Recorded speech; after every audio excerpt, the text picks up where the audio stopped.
Well, I don't want to open the engine up on the race car any further until I get the parts here to put it back together as far as gaskets and all go. So I went ahead and put brakes all the way around on my dually. Seemed like a good day for it. Cover up the lens. There you go. You still got your finger in the lens. The lens is right here. Lens, but before we do that, let's go to the back.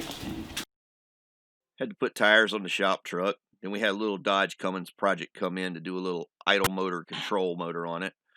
And then a little ditch witch action out on a job site.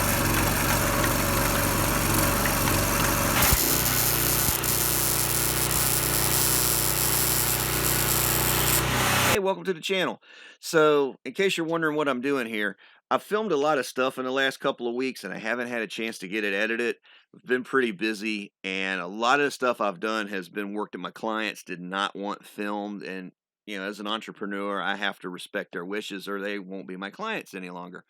So this is a little project here that I had to do for a friend of mine. Those previous clips are some of the stuff I will get edited up and get out for you guys. As you see, we're moving forward on the FE build and a little Dodge diesel action there and a few various other things. But this project here, y'all have mentioned that you like the fab work and the welding. So I'm going to leave the arcs in.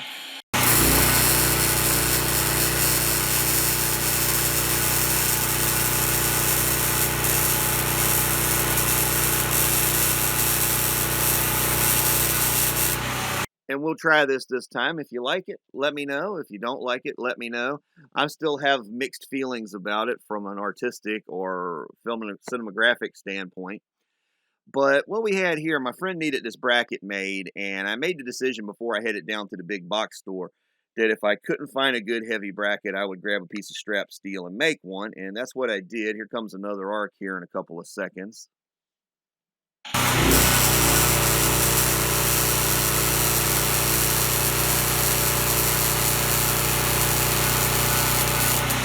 This whole little project, not counting the time to run up to the store, was about 30 minutes from, basic design, which I know you don't get much simpler than this, but cold cut saw time, laying it out, jigging it up with the magnets, and then actually welding it out.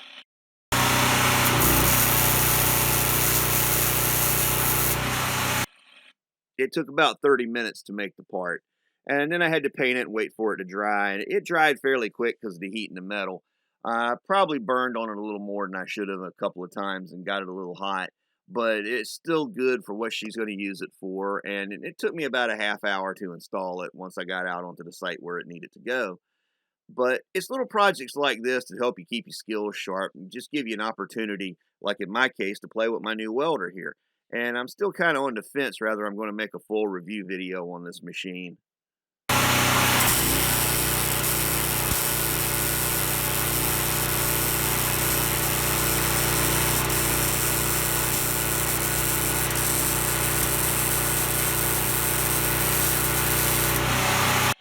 And the only reason I say that is there's lots and lots of videos on YouTube about this particular welder, and they're nice videos and they're well presented.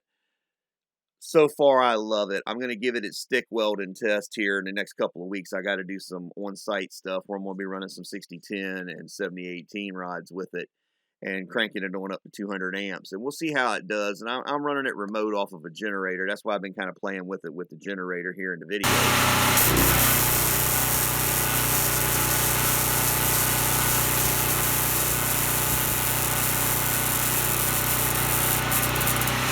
One, I wanted to make absolutely sure that its electronics could handle being run on a generator, which, a non-clean power, regular, commercially available generator and sensitive electronics do not go well together.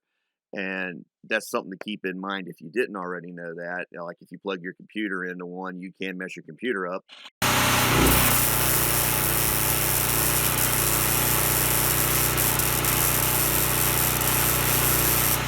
And this one, they swore to me could handle it, and so far it's been wonderful. And it's a good machine to have. It is an asset, I think, to anybody's welding and fab shop. I went ahead and set the camera up while I was doing this little project just so I could get some running fab work. That jack and steel you see there in the right upper part of the screen there, that's another little project I got going. That's another video I've started that I need to get edited. I got a little bit more work to do to that project, so there's still a little filming to go yet, and I still need to bring in our first major build project.